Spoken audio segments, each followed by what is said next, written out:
nowadays with knife crime through the roof, Yeah. I think it's more valuable to be aware of that and maybe do a little bit of knife defense training rather than spending a lot of time on the grappling.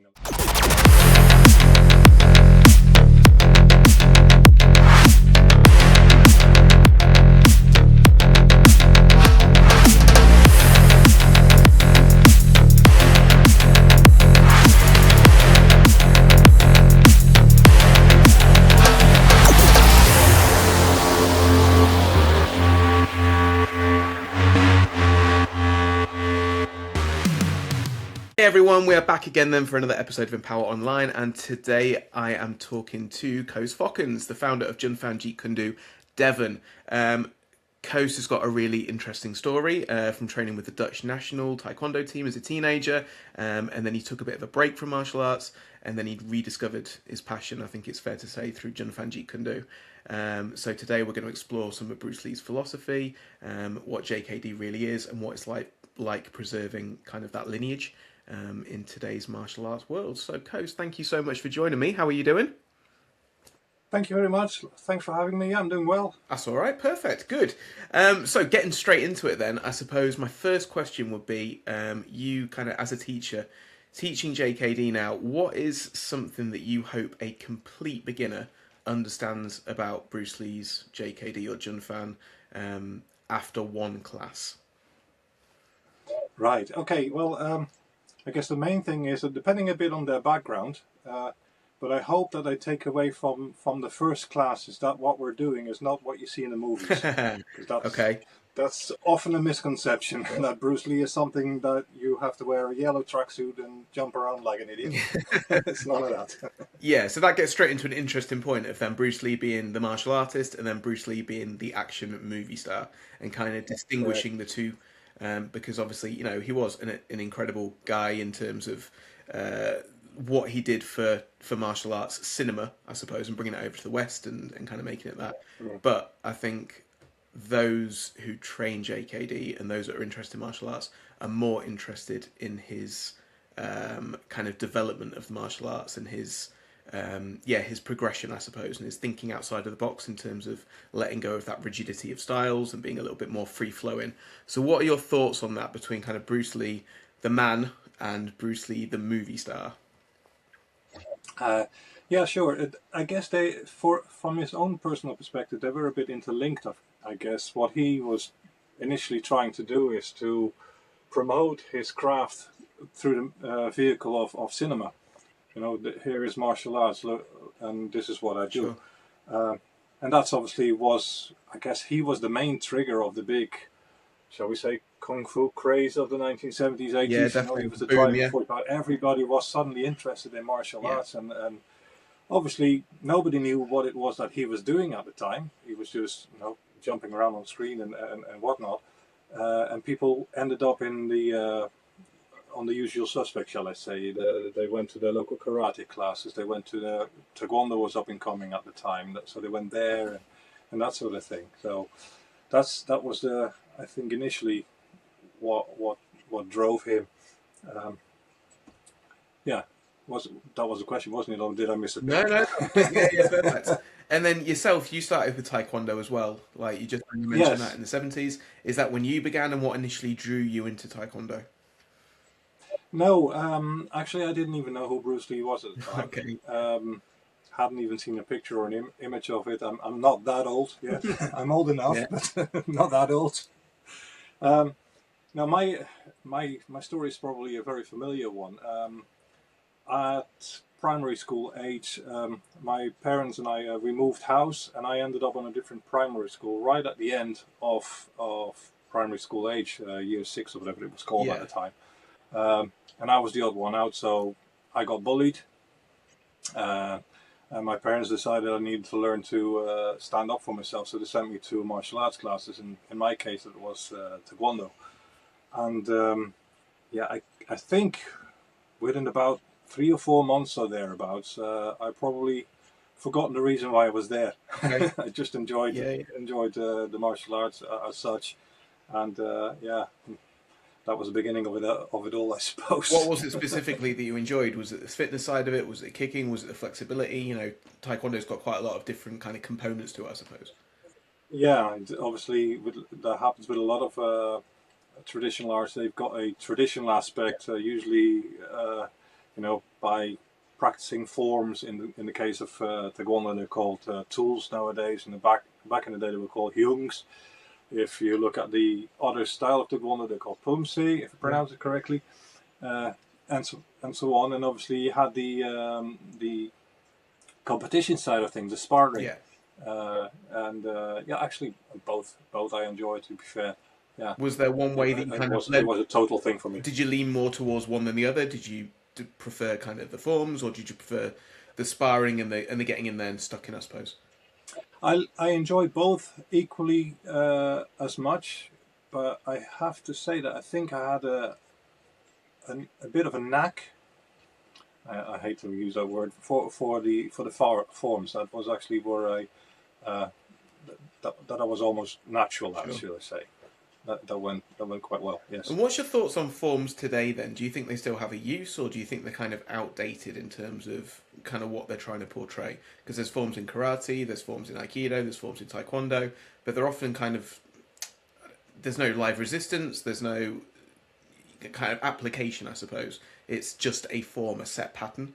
Do you think that still has a use now, or do you think it should be kind of discarded or put on the back burner maybe and just seen as more like a Tai Chi thing where it's just movement and relaxation and maybe a form of meditative movement? I guess it all depends on the end goal, really, isn't it? It's if you just want to learn to fight, then forms probably have very little to offer in that sense, because a fight is far more dynamic and fluid than a form ever will be. But yeah, forms do teach you the traditional stances, correct power delivery in some cases, alignment, and depending on the form, it's also sometimes it tells a story. I remember from my days in Taekwondo, for example, that some forms tell a story about the history of the country. You need to or a certain battle that historically took place, and it's symbolized by a series of movements of a pattern, so to speak, Sure. and they usually are named after that particular event or moment in history. So there's that. But yeah, so there's like the cultural, historical kind of lineage as well, I suppose, which is super important, because I think it's important to have that and to pass it down, because otherwise things get lost in translation, etc., and then everything becomes watered down, I suppose. So yeah, I think you make a really good point there about the culture and the history of it. You reached a fairly high level in Taekwondo then. Was it quite a natural thing that you could do? You say you had a natural knack for the forms. Did that translate up the grades and things like that, up to black belt level, etc.? It did.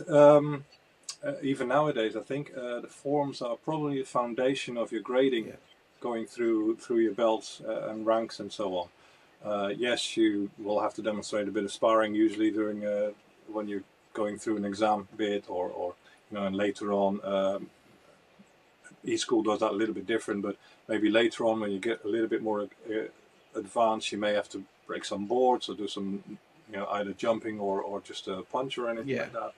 But the knowledge of the traditional side of the art and its foundation, that tends to be the element that brings you to your next grade. Okay.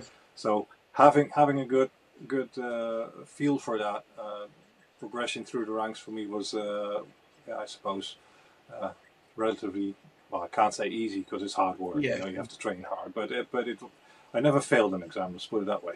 When I went, I was ready and done. Yeah, perfect, cool. And then you kind of stepped away from Taekwondo at some point, and what kind of triggered that kind of movement away from it?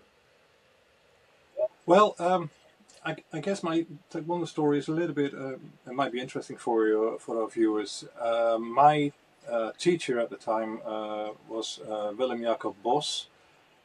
He was the head coach of the Dutch national team as well, and was very successful with that team in the 80s. And I had the good fortune by being one of his students to train along with the Dutch national team on occasion when they had a central training. Sometimes they came to our school to train there or do some extra. So that was a great experience for it all. However, I came from a relatively working class background. There were no sponsorships in the day to speak of. There were no low-cost airlines to get anywhere. So for me, international competition was basically out of the window. But anyway, his successes caught the eye of the Italian national team, who were not very successful at the time in the on European competition and so on. So they offered him a trial to come and train the Italian team and see how that would develop. Right. Well, within a couple of months, there was a tournament. They had their first medals, and that was the beginning of it. He suddenly could earn a living, right? Okay, which was unheard of taekwondo. So he was more and more in Italy. Myself and other senior students, and also his wife, who was a taekwondo instructor, basically tried to keep the ship floating for a while. And we kept doing that until I reached the age of 22, when I had to go to work. I finished college and everything, all my education, and I ended up working at sea as an engineer. Okay. So that's basically what stopped my progression in martial arts for a while, because being in my case, on a big cruise ship, yes, there's all sorts of facilities, but for the crew there isn't so much. Sure. There was a gym on board, there was a treadmill and things like that, but a good space to perform martial arts so was quite difficult. So for me, it then came a little bit, can't say I completely stopped. I tried to do things from time to time, but it certainly wasn't at the same level that I did before. A little bit. It stagnated definitely, for the whole period that I was at sea. Okay, that makes sense. Just going back a little bit then, what was it like to train with the national team then? Like, how was that experience? What was the training like? Was it a big step up from the regular training, or were you kind of used to that level of intensity anyway, and it was just something else to did they just kind of hop in on your training sessions, I suppose? It was... My teacher was a taskmaster, I would say. Okay, old-fashioned, obviously, depending on your experience level, he wouldn't push you too hard, and also depending on the type of training we had. Obviously, during the week we had at least 3 training sessions, 2 of which would focus on the more traditional element, and then was 1 purely competition. So that was sparring the whole lesson through, front to end, or maybe doing sparring drills, focus glove work, that sort of thing. And those were intense. So if you then train with the national team as well, it was that, but for a whole afternoon. Okay, perfect. That sort of stuff. But similar levels, and obviously the interesting bit was you squared off against other people. Yeah. Not your usual sparring partner. So it was a good learning experience. I did have it changes everything. And bruises from those. Yeah, it definitely changes everything, doesn't it? When you go off against someone without competition or training, but you go against someone that you don't regularly train with. Yeah, absolutely. Yeah, that was lovely. Great memories. Perfect. And what do you think made your coach so successful? Because obviously, as you say, back in those days, it's difficult to make a living from martial arts. Everything was kind of done, very low key, I suppose. It wasn't the professional institution that it is now. So obviously, to be invited over from a different country to kind of go, look, can you sort our squad out? And then they start picking up medals, etc.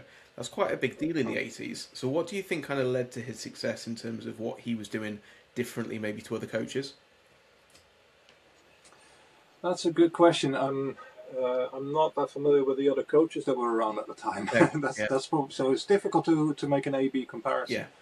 I just know from his own background, he was one of the first to study Taekwondo in the Netherlands. I think the first Taekwondo groups came up in the late 60s. Okay. And I remember his story that at one point he was cycling back, because obviously the Netherlands is a cycling country. Cycled back from his football training, saw some people on a field in white pajamas. Right. I'm thinking, what's going on over there? And that was actually a local group that trained Taekwondo. So he started doing that, and he got hooked. He had to go to Germany at the time, because the Netherlands didn't have a single black belt in the country in the early 70s. So he had to go to Germany to do his grading for his first dan. So he was one of the senior dan grades in the country during those days. I remember when I started with him, he was the only 4th dan in the country. Everybody else was slightly lower ranked, not far behind, I have to say. and eventually he was fifth in the period that I was still training with, and I think he was still fifth when he moved to Italy, if I remember correctly. Okay. But he's now Grandmaster. I know he's now 9th degree, and occasionally I have a little bit of contact with him over Facebook. Yeah. It's more usually on the level of happy birthday and that sort of thing. Okay, yeah. Fair enough. So you had some time away, obviously working and kind of focusing on that, being on the cruise ships, and then you find Jeet Kune Do, and you find kind of the Jun Fan way of doing things. How did that come about, and what was that experience like for you, kind of being introduced to JKD for the first time? Okay, so I had heard of Jeet Kune Do in the late 80s after I trained taekwondo for a while. I think it was through a Dutch martial arts magazine or so. And I had seen a Bruce Lee movie by then as well, thinking, what on earth is what these guys do? Because he was also quite bladed in positioning in his movies and then kicking from there. Yeah. And I saw some links with how a taekwondo fighter would fight. Yeah. They tend to be squaring off quite bladed, right? They're not squared off like a boxer. Sure, yeah, a bit more one leg forward, that sort of thing. So I recognize some of that. I wonder what it is, what he does. Could never really find it. And then in a martial arts magazine, there was an advertising for a Jeet Kune Do seminar, and I believe it was done in Santo. Yeah. Whether it was an event in the UK or in Germany, I'm not sure. I don't think he ever came to the Netherlands. I could be wrong. Okay. So I stand corrected if that was the case. But yeah, at least that, and it said what it was, and it said Daniel Santo was a Bruce Lee student, so and so. It's like, so that's what it's called. Yeah. Not knowing that. Anyway, fast forward, I come back from cruise ships. I started working for a local engineering firm here in the UK. Because I worked at sea, I met my wife at sea. She was from England. That's how I moved into the UK. Yeah. So just to get that piece of the puzzle, sure. I went working for a local engineering firm. That firm has a engineering office and service depot in the Netherlands. Me being Dutch, I found myself very soon commuting back and forth to the Netherlands to manage that place. And whilst I was there during the week, I thought this is an ideal opportunity to pick up my martial arts training again. Yeah. In earnest, rather than the low-key things that I kept on doing. And initially I looked for taekwondo, thinking that must be easy to find, and I couldn't. Actually, the nearest school was probably about 40 miles away of the ITF taekwondo that I was used to. I think, well, after work, a long commute in traffic hours, I'm not going to make that. I need to try and look for something else. So I thought, let's try something completely different. I looked for a Wing Chun school, knowing that by then was something that Bruce Lee had a basic in. And I found a school in that town where I was going to work that taught both Jeet Kune Do and Wing Chun. So here we are.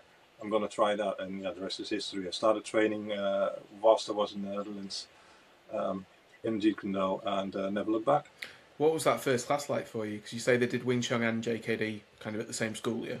So what was that like? They did at the same school, but they were different hours. Okay, so I started training only in the Jeet Kune Do class, basically. They did them back to back. And how did you find it? Did you find that some of your taekwondo kind of training mirrored across to it, or did you find it was completely different? It was quite different, yes. Apart from the positioning as a fairly bladed fighting position, it was flipped on its head by in Jeet Kune Do, obviously having the strong side forward. Although I have to say, in Taekwondo, a lot of fighters do that as well. They have the strong leg forward because they usually tend to stand on their support leg and then flick out their legs trying to score a point. Obviously, if it's point technique.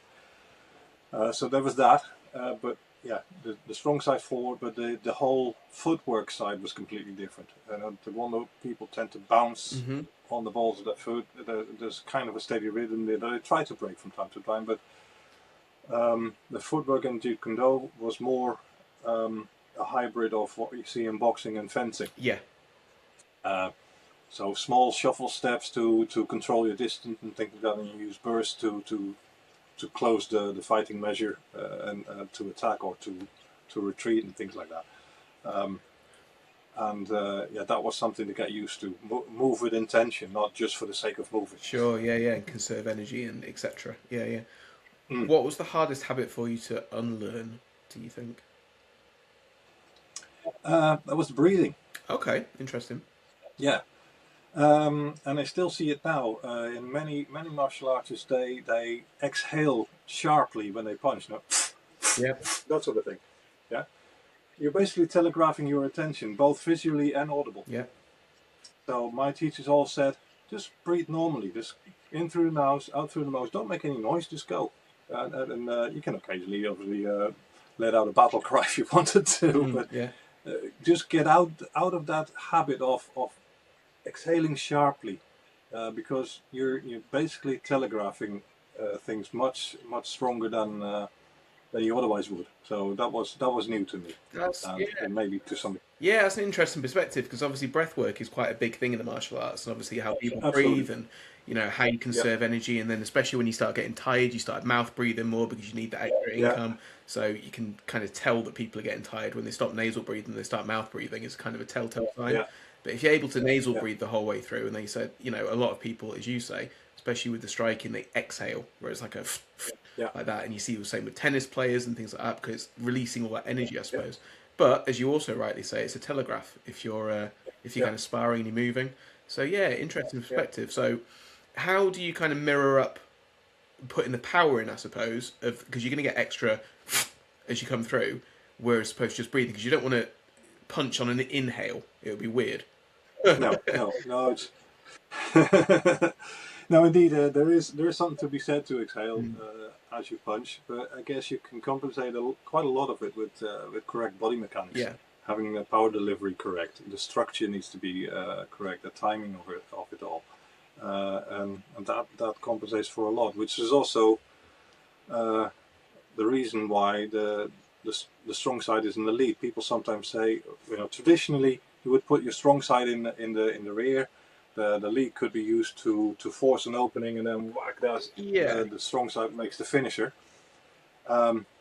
Bruce Lee's idea, obviously, is to make your strong side forward, because strong is probably a little bit of a misnomer as well. It's also usually your most accurate. Yeah. Your gross motor movement are far more on the control. Yeah, you've got more dexterity and more. Side. Yeah.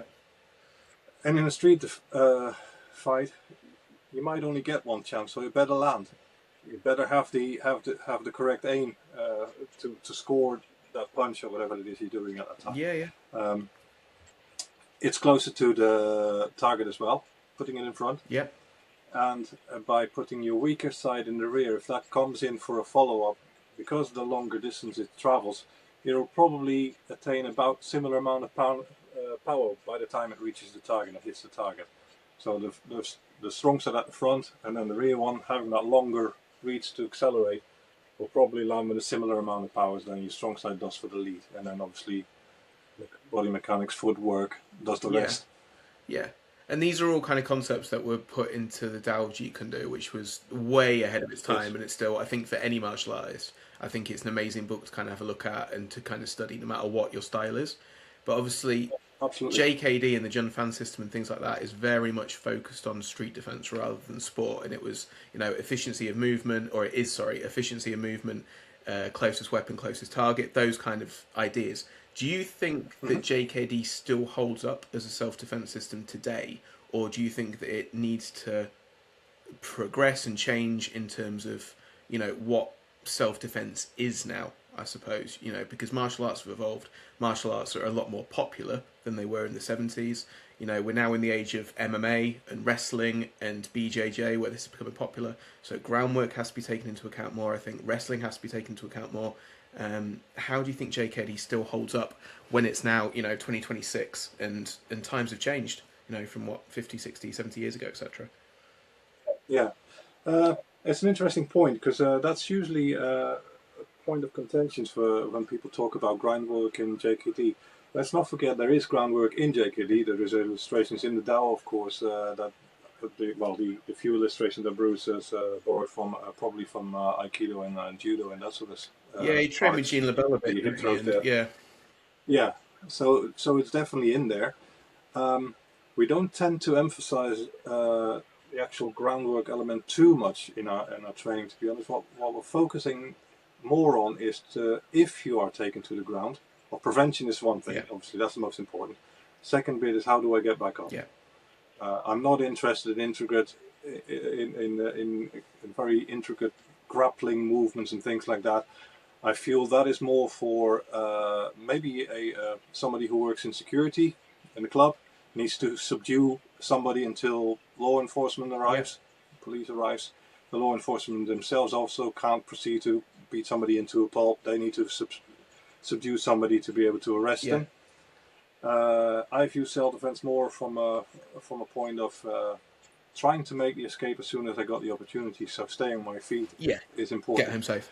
Obviously, if it's there, if I'm there to protect others, I can't just run off. They wouldn't thank me for that. Yourselves, yeah. But no, if you can stay on your feet, then by all means do that. And JKD, for that matter, has a good thing. And what people, I guess, the popularity of grappling is and the interest in grappling comes from what we see on TV nowadays. You know, it's the MMA tournaments, UFC. People see that. There's a lot of wrestling going on. You can win a match by wrestling and seduction, but you mustn't forget you're in this cage one-on-one with a referee. He can stop it. Yeah. You know, and the other guy can tap out. Rolling around on the tarmac on the street is quite a different ball game. And on top of that as well, when you're grappling, it's very much a one-on-one game at that point in time. You see what I mean? You lose what's happening around you. So you don't know if the guy that you're wrestling with, rolling around or trying to subdue, has a buddy in the crowd, if there is a crowd, suddenly jumps out and decides to kick you in the head. True. It's that's the danger that is. Yeah. And then I also look at that. How many people actually in this country are really proficient in wrestling? Thankfully, I live in a peaceful town. It's okay. There are some skirmishes. The chances of me getting into a fight with some kind of chancer or a drunk or whatever that grapples at high level, you know, if you look at the amount of people that actually practice martial arts in the UK, I saw a statistic from a while ago. I think it was from 2022 or thereabouts, and it's several 100,000 people. Yeah. Of the 66, 67 million people that live here. And of that that amount, there are probably a fair proportion of children nowadays. Yeah, sure. Martial arts are immensely popular with kids. Yeah. Adults, a little bit less so. So maybe 1 in 300-400 that I come across is a martial artist. Okay, nowadays, that might be somebody who has some BJJ or what's it called, MMA type experience. The rest of them, I take my chances. Yeah, sure. yeah. I suppose as well, and it's an important point as well. I've got nothing against it. Don't get me wrong. You know, people want to practice it and get really proficient in it. By all means, do so. Enjoy it. There's a lot to learn. Definitely. Also about yourself. You know, it's quite humbling. Well, exactly. Well, that's part of it as well, isn't it? That's part of the thing because this is stress tested all the time in terms of wrestling, in terms of BJJ, even in terms of kickboxing, in terms of taekwondo. Even when you're competing, you know, you've got that kind of conditioning, which I think people often neglect. I would say, and they just think, "Oh, I'm going to win the street fight, and it'll be one shot. It'll be that." And I don't think that people. If you've never had maybe an altercation, you don't realise how much adrenaline affects you. And if you've never competed, or you've never had a situation where someone's got up in your face or something like that, and you don't realise how much kind of gross motor skills are then in play, fine motor skills gone, like complex motor skills kind of gone, you know, depending on how you can handle that stress. But the way that your heart rate goes and the way that you suddenly gas out so quickly within kind of 10, 15, 20 seconds, if you don't know it, but you can only get that through hard sparring or competing, I suppose. So, you know, you can get it maybe, you can kind of get there a little bit through training nicely with your students and things like that, but you're not going to mimic that same thing. You know, just like you said earlier, when you're training with the team, the national team, that when you're doing the taekwondo, it's a very different story to training with your mates that you train with every, you know, week in, week out. You're still going to get that same different thing. So I think that's a neglected thing sometimes that people think about when they think about self-defense. But then conversely, as you rightly say, how often you're going to meet an elite wrestler or an elite MMA or an elite BJJ or elite kickboxing, and then 9 times out of 10 they don't want to have a fight anyway because they do it for a living or they do it day in day out, so they're not going to be the ones that are going to start something outside necessarily. So it's always likely it's indeed likely it's somebody else who there's always exceptions to the rules, of course, but we train. We can't really train for exceptions. We train for the average, I suppose. And one point that I forgot to mention actually is that if you're that close up to somebody, you also can't see if he's carrying a weapon potentially. Yeah, so this is definitely another thing, isn't it? Nowadays, with knife crime through the roof, I think it's more valuable to be aware of that and maybe do a little bit of knife defense training rather than spending a lot of time on the grappling elements. By all means, spend some time on the grappling elements, but like I said, I have the preference of training it from a perspective of, if I get taken to the ground, how the hell do I get back up quickly? Yeah, I completely agree with that. Yeah, you don't want to be rolling around, like you said, with multiple people around, but yeah, absolutely. Yeah. They can say sometimes, I've heard expressions of like 70% of fights end up on the ground.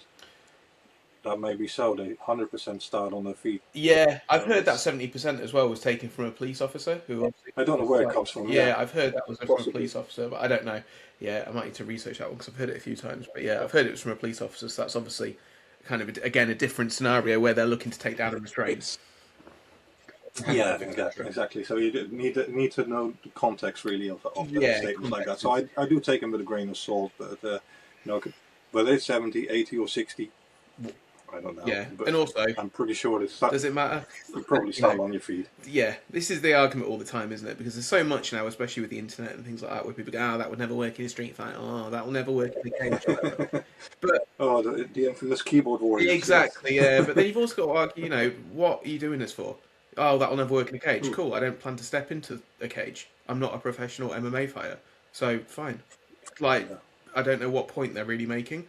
I don't know. But I think we're digressing anyway. Sorry. A very quick message now, guys, from our brand new sponsors, Nest Management. Let's be honest, most of us got into martial arts to teach, not to wrestle with the spreadsheets. If you love helping students but you hate the admin, that's where Nest Management step in. They handle the boring stuff like payments, bookings, and all those little jobs that usually end with you wanting to go 3 rounds with your laptop. You focus on the teaching, they manage, they market, and they take some of the stress away. Simple. Check them out at nestmanagement.co.uk. That's what it's for. When you started training JKD, then what kind of major, or at what moment did you think, this is a bit of me. This is this is a little bit different. This is what I want to. It's what I want to do, and this is what I want to kind of invest my time in. 2 things really. One was obviously my previous taekwondo element was very traditional in places and partly was competition based. This was more reality based, and I thought, there's something to be said to train with that mindset, and I like that. And the other part of it was with Jeet Kune Do, you've got something unique. Everybody else already does taekwondo, BJJ, MMA, you name it. Yeah. That's what I've had. Jeet Kune Do school, a proper one, within brackets.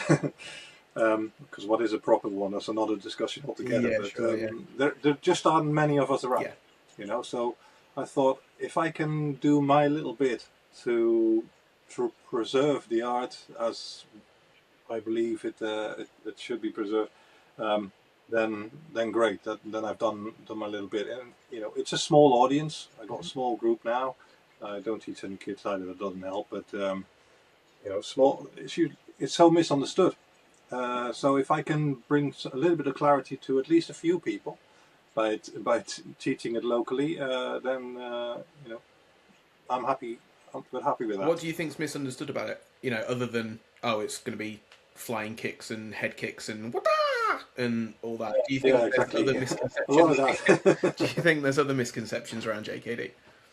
There are quite a few, I guess, and this is obviously.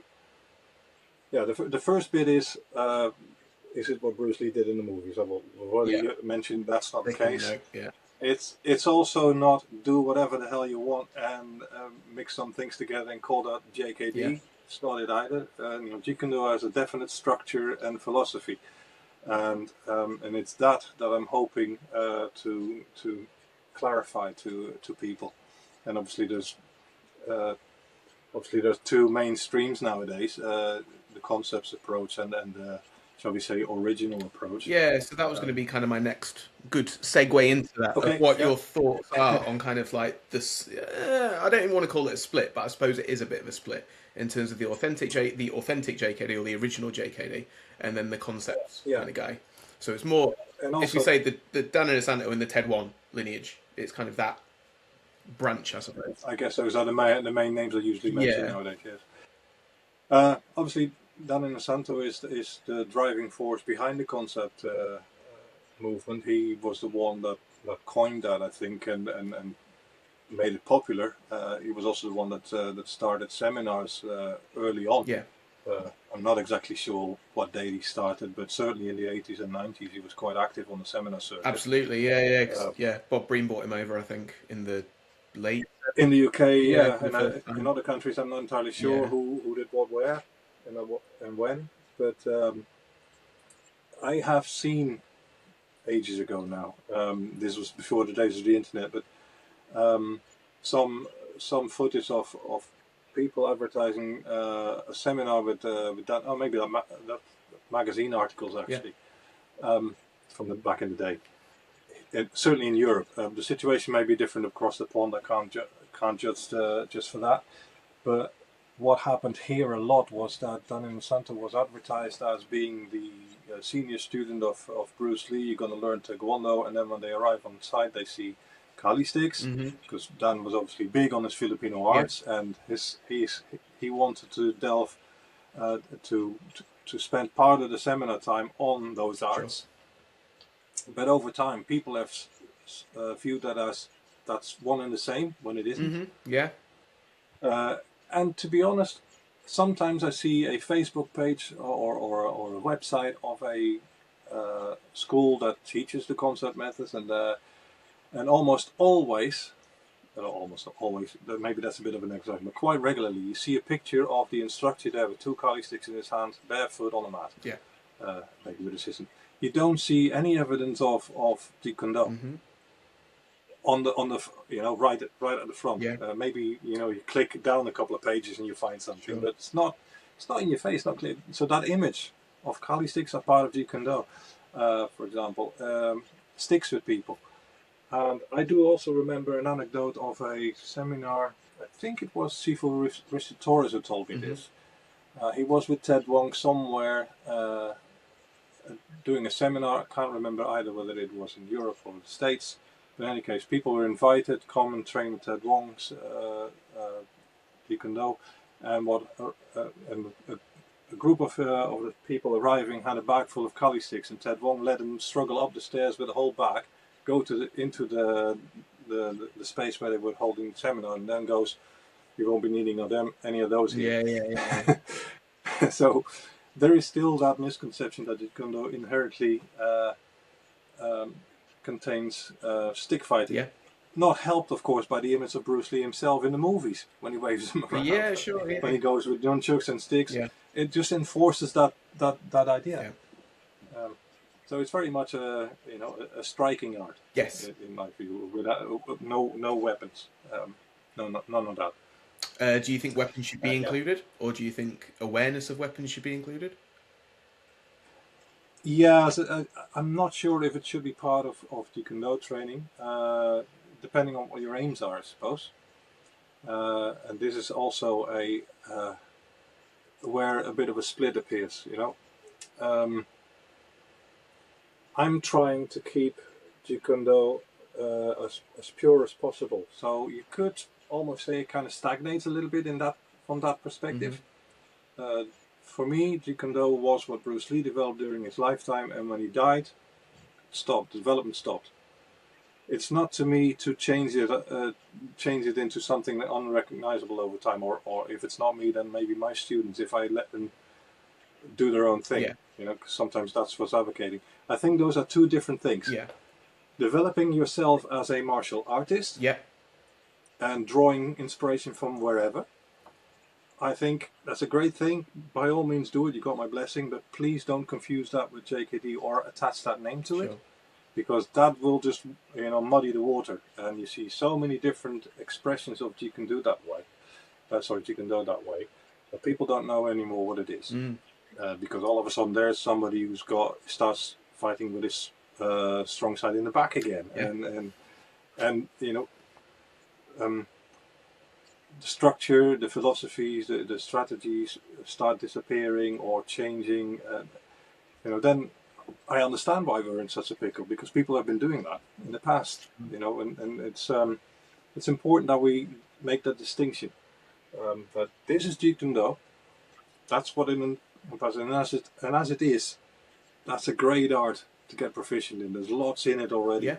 And it also depends on the amount of time you've got available, of course. I still have a busy job, so I'm not active in other martial arts than that, for that reason alone. But the principles and the concepts within it are already could make you a very, very good martial artist, very good fighter. Yeah, absolutely. And save yourself in a self-defense situation. And that is, sorry if I ramble on. No, if you have to have a question. Okay. Ramble away. So there is, let's grab one of those misconceptions. I've seen elsewhere, that Jeet Kune Do might consist of 27 different arts. I'm sure you've heard I've heard this, yeah. Somewhere. And we know that that's not the case. Or, I'm of the opinion that's not the case, and lots of Bruce Lee's notes support that. The majority of what Jeet Kune Do is based on is boxing, fencing, and a little bit of Wing Chun, depending on how far down the line you go. Because obviously, when he initially started developing the art, he just came out of his Jun Fan Kung Fu period, and there was a lot of Wing Chun present still. Yeah. But the more mobility came into it, and the more his stance changed to the bladed on guard that we know today, or at least in the latter generations, that of Ted Wong, for example. Yeah. Certain elements of Wing Chun no longer work in that position, so you maybe reduced a little bit to, and I'm going to be really, really simplistic now, but let's say just a Lop Sao and a Pak Sao remain. Yeah. None of the other integrate movements are very practical from that perspective. Yeah. Maybe once you get in close, there may be a bit more there, but I would say that there are other things that are possibly just as effective, like headbutts, elbows, things like that. When you're really close range fighting, and that's certainly an element of JKD, close range fighting. Mm-hmm. I don't know if you actually I have the Tao here. Let me quickly find it. Copy somewhere. I think it's in the beginning of the book somewhere. Oh yeah, can't see it, but there's this whole page here of the facts of Jeet Kune Do. I would encourage people to look at that and try and understand it, because there are bits like. Well, there's a point 8 here. It says strong infighting. Yeah, that's your close range things. Sure. And he's talking about shifty blasting. Do people know what shifty blasting stands for? It's very, very throwing. Obviously, there's your grappling element as well as listed in mobilization, strapping. So it's there. But and there is also a mention of the uncrispy stuff. Okay. So what uncrispy stuff is? Yeah. People read that and think, "Oh, I'm not so sure." And I think. Not knowing what he meant by these things, this book is probably on a lot of people's bookshelf without ever being picked up. It's part of the collection, but they're not entirely sure what to make of it in some cases. Yeah, sure. And the uncrispy stuff, I'll tell you a secret, or you might know, but maybe some of your reviewers don't. Basically, foul tactics. Yeah. Biting, gouging, eye jabbing, all that stuff. That's uncrispy. Well, it was a complete system, I think. And... Absolutely, it kind of worked. All your different ranges, which and you got to make sure that you teach a bit of all of that, and then you get. Then obviously, here's the quote, of course. So, the art was specifically your own, and research your own experience. Yeah. For me, that means not necessarily look outside of the art, but pick from the art what your strong points are, and if you take two boxers, Muhammad Ali versus Tyson, they both are boxing. They don't grab anything from anywhere else, but they're both very distinct, very different. Yeah, one's very much on the outside. They put their own. They added what was uniquely their own into their boxing approach. That's how I read that. How I read that that statement, that quote, which is from Mao Zedong. It's not from Bruce. Yeah.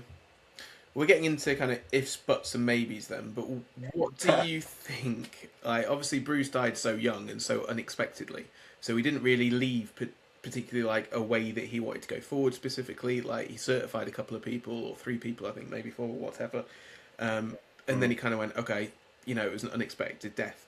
So, what do you think he would have then gone on to accomplish? Where do you think his JKD would have gone, or what do you think he would have then kind of taken in more of? Do you think he would have, you know, gone the MMA route? Do you think he would have, you know, where do you think it would have gone had he not died? Yeah, so suddenly. That I find that very difficult to answer because we have the benefit of hindsight. Yeah. You know, his theories on the martial arts and his approach of looking out, outside the box, be open-minded, not be, you know, the classical martial arts and just train karate. It's okay to try something else as well. Yeah. You know, looking at his way, you know, grew up in the '60s. That's basically where he was a revolutionary in those days. Had that word spread as well as it has now, because the Tao was published after his death, would it have been published had he lived? Yeah. We don't know, because obviously we know now that the writings in the Tao are nothing more than a collection of his notes put together in a logical order. But we do know that now as well that actually most of those notes came from other books. He had been taking notes during his period when he was nursing his back injury. And he's made all these notes for himself, and obviously they meant something to him. They were important, otherwise he wouldn't have written them down. But was he intending on publicizing them? I don't know. I'm not so sure of that. Obviously, his wife and close friends decided that something needed to be done, so hence that was the Tao that got published in 1975. Initially without acknowledgements. Later on, when we found out that actually there's material in there that comes from other places, the acknowledgements were put in the second edition onwards, second reprint. And on that note, actually, I don't know if you've seen, there's a new book out since Friday on that particular topic. You're familiar with James Bishop's book on the Tao of who wrote Tao? Yeah, I think I've got it. Yeah. Since today or since yesterday, this one is out. Can you see it? The sources and application of Bruce Lee's techniques, is that? Yeah, by Joe Snyder. Oh, I'll check that out. Get it. He was the original researcher of Bruce Lee's Tao of Jeet Kune Do. He was the one responsible for the fact that they stopped printing the Tao, made sure the acknowledgements came in. But his book was never released. He had a manuscript ready in 1983. I know that because I've just read the bit. and now James Bishop has found his daughter, and they've now established managed to publish it. So I recommend getting that one. Oh, cool. Together with the other one, so you know where the sources came from. But anyway, I digress. Where would Bruce Lee have gone with it? I don't know. Would MMA exist had the Tao not been published, or his theories been out there? That's the thing. Would it have happened? Maybe somebody else would have come up with that idea. I think he would have enjoyed it had it been out.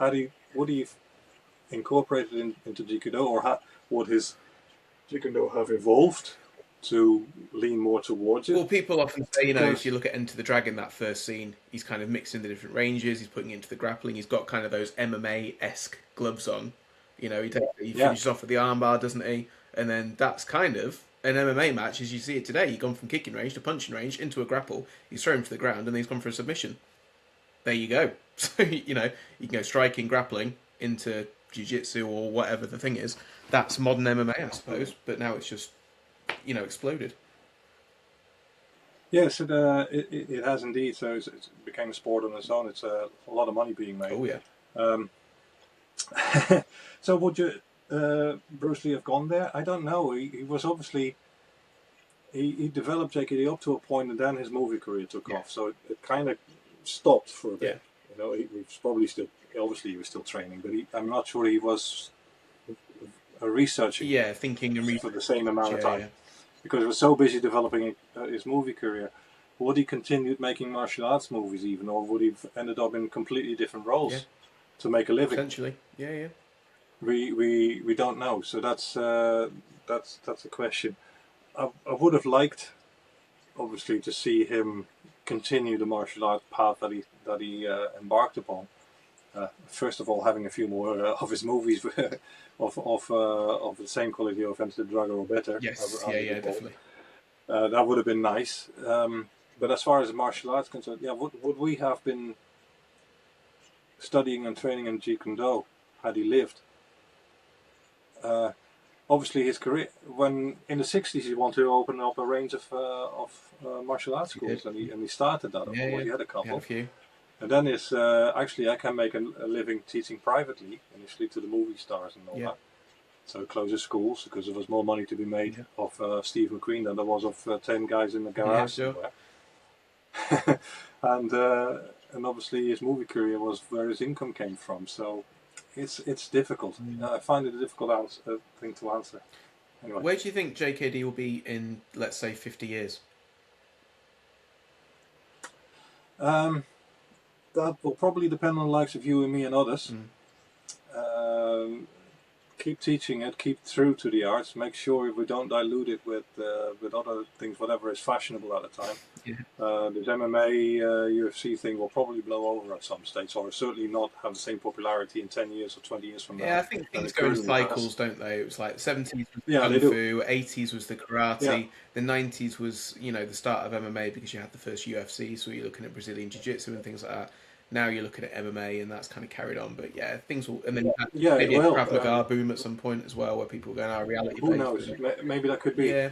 All we can do is making clear that what we're teaching is Jeet Kune Do, what it contains, what isn't. Jeet Kune Do. We all have our own approaches to it, but as long as the essential bits are there, we can probably preserve it for the beat. But it will probably be an art on its own without having a close link to Bruce Lee anymore. I mean, the same happens in Taekwondo now, I'm sure. We all know the General Choi Yong-hee, who coined the name, was part of its foundation, became and certainly his side, the ETF side, got very popular. Will a couple of generations from that be so bothered about who invented it? It was just an art on his own. Bruce Lee.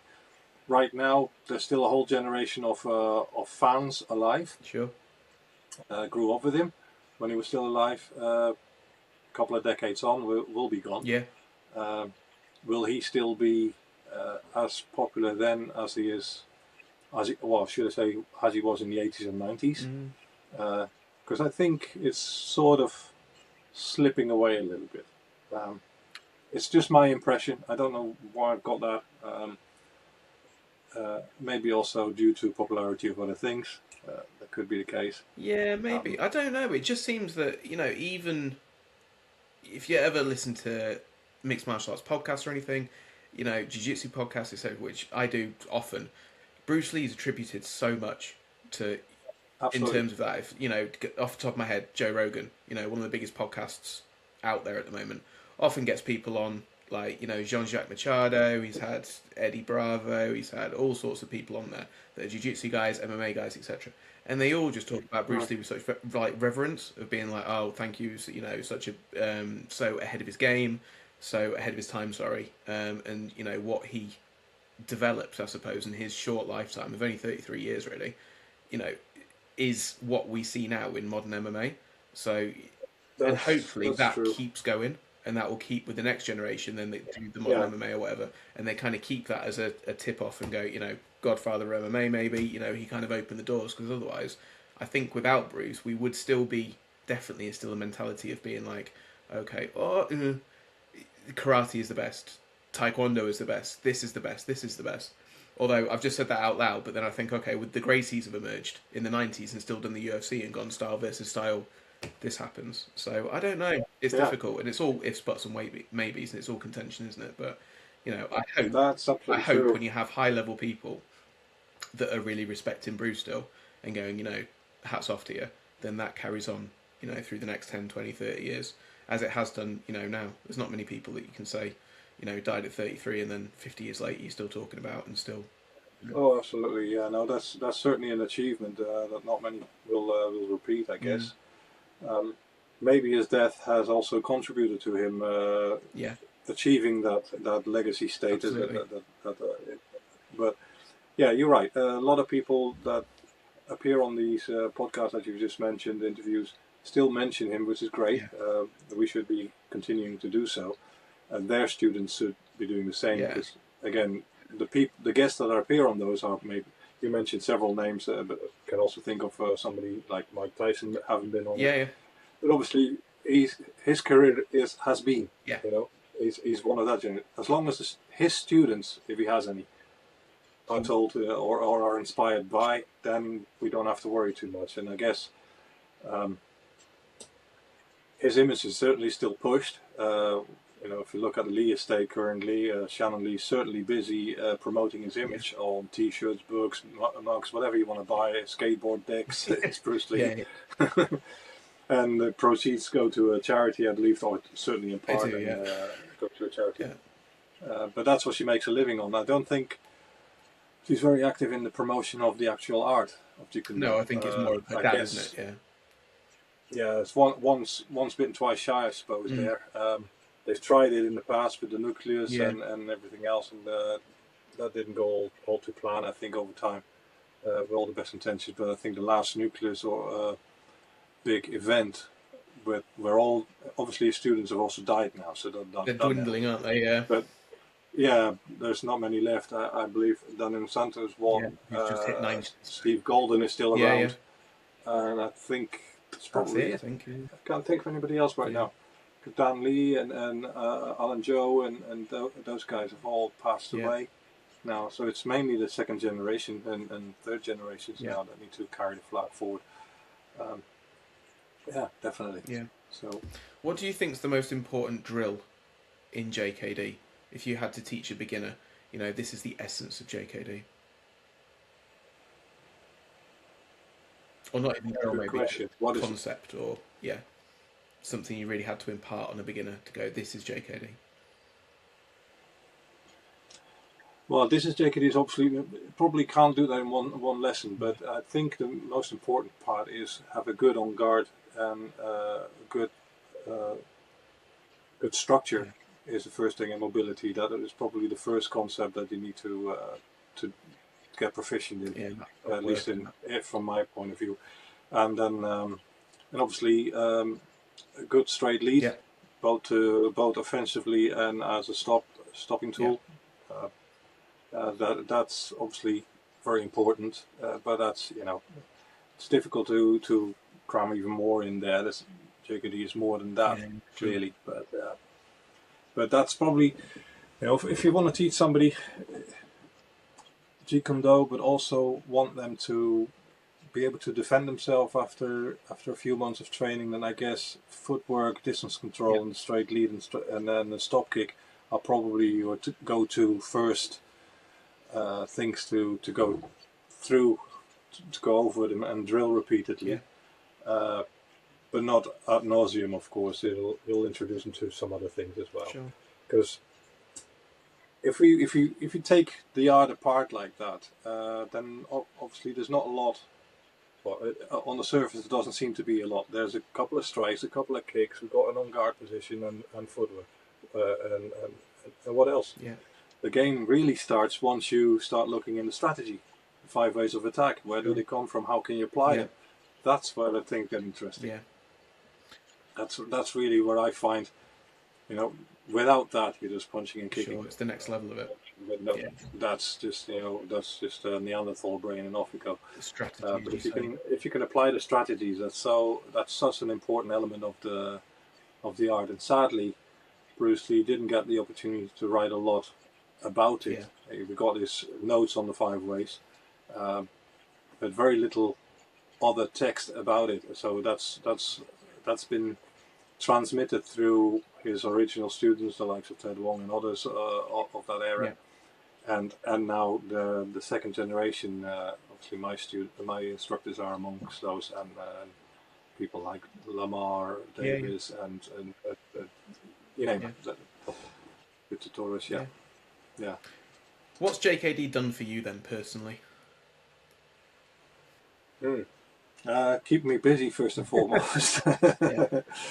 No, it's certainly opened my eyes as a martial artist. You know, coming from a traditional background, Bruce Lee and through his arts of Jeet Kune Do definitely has opened my eyes to the fact that there is more that you shouldn't have your blinkers on, but also efficiency and simplicity from a self-defense perspective is very important. Yeah. And that's where I am right now. I'm of an age that I don't see myself competing anytime soon. There might be a competition somewhere that can allow seniors in of 50 plus and over. Sure. Perhaps I've not seen one in my area, but yeah, it's becoming a complete and total martial artist.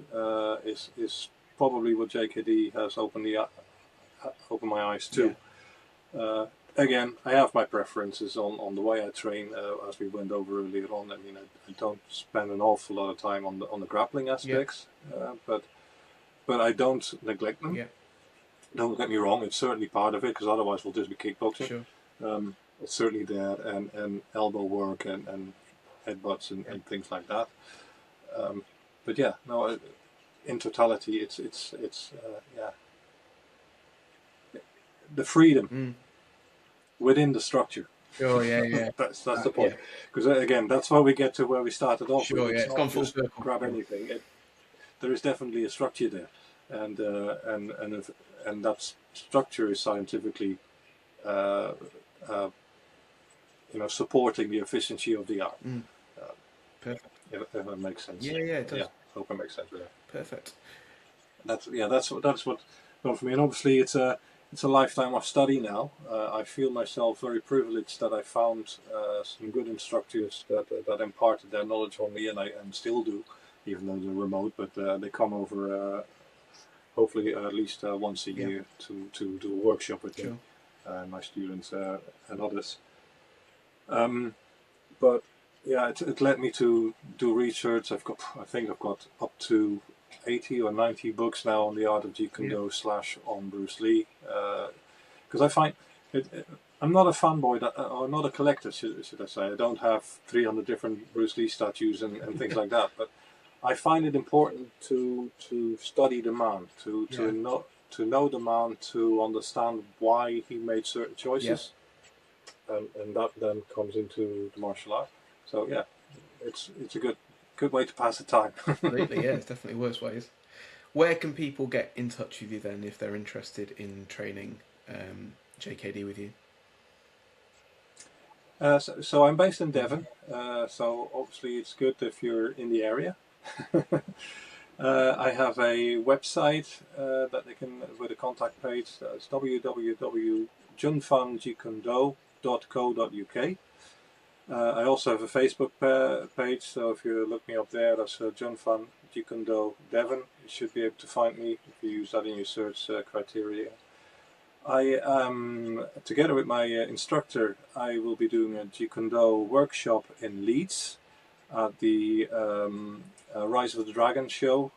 Normally that's just a Bruce Lee collector's type show and with some unreleased movie footage and things like that. But this year they've also attached an extra day to it we'll do I think it's 3-4 hours in duration. That's September, isn't it? Next month? On the Saturday. That's October. 3rd of October. Yeah, Saturday the 3rd of October we're doing the workshop in Leeds. Tickets for that are available through the Rise of the Dragon show, so riseofthedragonshow.com, I believe it is. But yeah, we're there, and that's probably where you can meet me in person. Initially, if you're from elsewhere, I'll be there. or down in Devon, and otherwise on other workshops. I'm hoping one of my JKD friends in Throwbridge is thinking of bringing Joaquin Marcelo back to the country. Cool. He's been a few times. I've trained with him, done his workshops a few times, also in the Netherlands when Joaquin was there. Sivo Richard Torres is probably coming over to the Netherlands again because he's good friends with my instructors. So they usually do a workshop. It used to be twice a year. Depending on if they get enough people, they'll continue that. Otherwise, it might go down to once a year. But there are plans for something later in October. So if that is happening, then I'll certainly will let you know, or through my website. So that's more to do. But yeah, perfect. Okay, great. Koos, thank you very much. That was really interesting. You're very welcome. Yeah, it was an absolute pleasure to meet you and chat to you. And hopefully, I'll see you in October then at the Rise of. Yeah, it'd be nice if you come off. It'd be good to catch up. Yeah, I think me and Terry are going to be there. So shout out to Terry Valor who hooked us up for this interview. So thanks, Terry. Yes, thanks, Terry. In all honesty, I've never met Terry in person either. There you go, then, mediums like these that I have. We can all meet together. That's cool. But yeah. Then yeah, we certainly should be able to have a chat and have a beer or whatever, and catch up. It'd be Sounds great. Good. All right, Koos, thank you very much. Appreciate it. You're very welcome. Thank care. you.